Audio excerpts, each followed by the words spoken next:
తమదైన స్వరంతో ప్రణవనాదాన్ని పలికిస్తూ గీతా సారాంశాన్ని, శ్రీకృష్ణ తత్వాన్ని ఎంతోమందికి బోధిస్తూ శ్రీకృష్ణ తత్వం గురించి ఎంతోమందికి అవగాహన కల్పిస్తున్నారు ప్రణవానంద దాస్ గారు. ప్రణవానంద దాస్ గారు మనతో ఉన్నారు. గురుగారు నమస్తే. నమస్కారం అండి. గురుగారు, మీదైన స్వరంతో అసలు మీరు శ్రీకృష్ణుని యొక్క తత్వం గురించి, గీతా సారాంశం గురించి ఎంతోమందికి అవగాహన కల్పిస్తూ ఉన్నారు. అది చాలా సంతోషంగా ఉంది. అసలు మీ వీడియోస్ చూస్తుంటే చాలా అద్భుతంగా అనిపిస్తున్నాయి. అసలు శ్రీకృష్ణుని యొక్క జన్మ రహస్యం ఏంటి అంటే మీరేం చెప్తారు గురుగారు? కృష్ణుడు భగవద్గీతలో మనందరికీ ఒక విషయాన్ని ఉపదేశం చేశారు.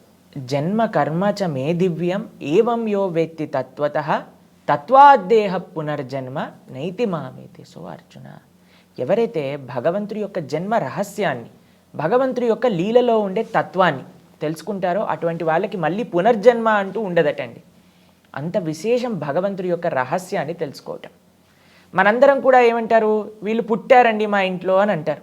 కానీ భగవంతుడు పుట్టలేదు, భగవంతుడు ఆవిర్భవించారు, భగవంతుడు ఉదయించారు. మీరు చూసారనుకోండి, సూర్యుడు ప్రతిరోజు కూడా తూర్పు దిశ బయటకు వచ్చేసరికి అరే ఈరోజు పుట్టాడు సూర్యుడు అంటామా? ఏమంటాం? ఆవిర్భవించారు, ఉదయించారు అని అంటారు. అలా కృష్ణుడు కూడా దేవకీ గర్భము నుంచి ఉదయించారు. మీకు ఒక విషయం చెప్తాను. దేవకీ గర్భం లోపలికి కృష్ణుడు ఎలా ప్రవేశించారో తెలుసా? ఫస్ట్ వసుదేవుడి యొక్క మనస్సులోకి వచ్చారు. వసుదేవుడి యొక్క మనస్సు నుంచి దేవకి యొక్క మనస్సులోకి వెళ్ళారు. దేవకి యొక్క మనస్సు నుంచి దేవకీ గర్భంలోకి వెళ్ళారనమాట.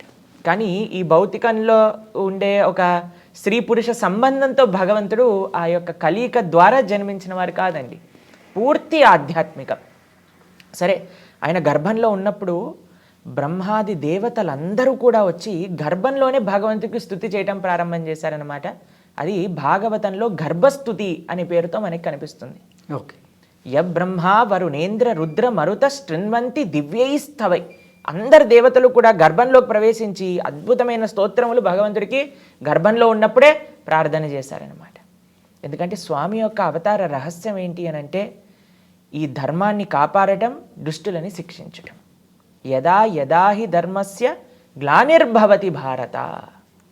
కాబట్టి భూమిదేవి వెళ్ళి బ్రహ్మగారికి ప్రార్థన చేస్తుంది, అయ్యా ఈ భూమిపైన అధర్మం చాలా పెరిగిపోయింది, ఎలాగైనా సరే ఆ స్వామిని అవతరింపజేయండి అని అడుగుతుందన్నమాట. మీకు ఒక చిన్న ఉదాహరణ చెప్తాను. ఒక భార్యాభర్తలు ఇద్దరికి పెళ్ళయింది. భర్త పని చేయడానికి అమెరికాకి వెళ్ళాడు అనుకోండి. చాలా కాలంకి ఇంటికి తిరిగి రాకపోయారనుకోండి, కొద్దిగా బాధేస్తుంది. ఎప్పుడు వస్తాడు మా హస్బెండ్ అని వెయిట్ చేస్తూ ఉంటారు. అలా భూమిదేవి ఎప్పుడు వెయిట్ చేస్తూ ఉంటుందన్నమాట, స్వామి ఎప్పుడు అవతరిస్తారు తన యొక్క లోకంలో అని. ఎందుకంటే భూమిదేవి భగవంతుడి యొక్క భార్య. అయితే ఆవిడ ఎప్పుడు కూడా అనుకుంటుంది ఎప్పుడు అవతరిస్తారు ఎప్పుడు అవతరిస్తారు అని. అందుకే మరలా మరలా ఆవిడ వెళ్ళి ప్రార్థన చేయటం, భగవంతుడు ఆవిడ కోసం అవతరిస్తూ ఉండటం అనమాట ఈ ప్రపంచంలో. త్రేతాయుగంలో రాముడిగా, ద్వాపర యుగంలో కృష్ణుడిగా, అలా మరలా అవతారాలన్నీ స్వీకరిస్తూ ఆయన లీలలు చేస్తూ ఉంటారు. అయితే భూమిదేవికి చాలా కష్టం వచ్చిందనమాట. ఏంటి ఆ కష్టం అంటే అండి, మనం ఎంత పెద్ద బిల్డింగ్లు కట్టినా, ఎంత భూమి లోపలికి తవ్వినా సరే ఆవిడికి ఏం బాధ అవ్వదండి. భూమిదేవి యొక్క బాధ ఏంటి అని అంటే, ఎప్పుడైతే మానవుడు ధర్మాన్ని వదిలేసి అధర్మాన్ని ఆచరిస్తారో అది ఆవిడికి బాధ. మనం ఒక 100 ఫ్లోర్లు బిల్డింగ్ కట్టినా సరే ఆవిడికి భారం అనిపించదు. కానీ అధర్మ మార్గంలో నడుస్తున్న ఒక చిన్న జీవుడైనా సరే ఆవిడికి చాలా భారం అనిపిస్తుంది అనమాట. కాబట్టి ఈ భారాన్ని తొలగించి మంచిగా అందరినీ కూడా సంరక్షించి మంచి మార్గంలో పెట్టడానికి కృష్ణుడి యొక్క అవతారం. ఈ అవతారంలో అండి, మీరు ఎప్పుడైనా చిన్న పిల్లవాడు పుట్టేటప్పుడు చూసారా ఏం చేస్తారు? బయటికి రాగానే ఏడుస్తారు.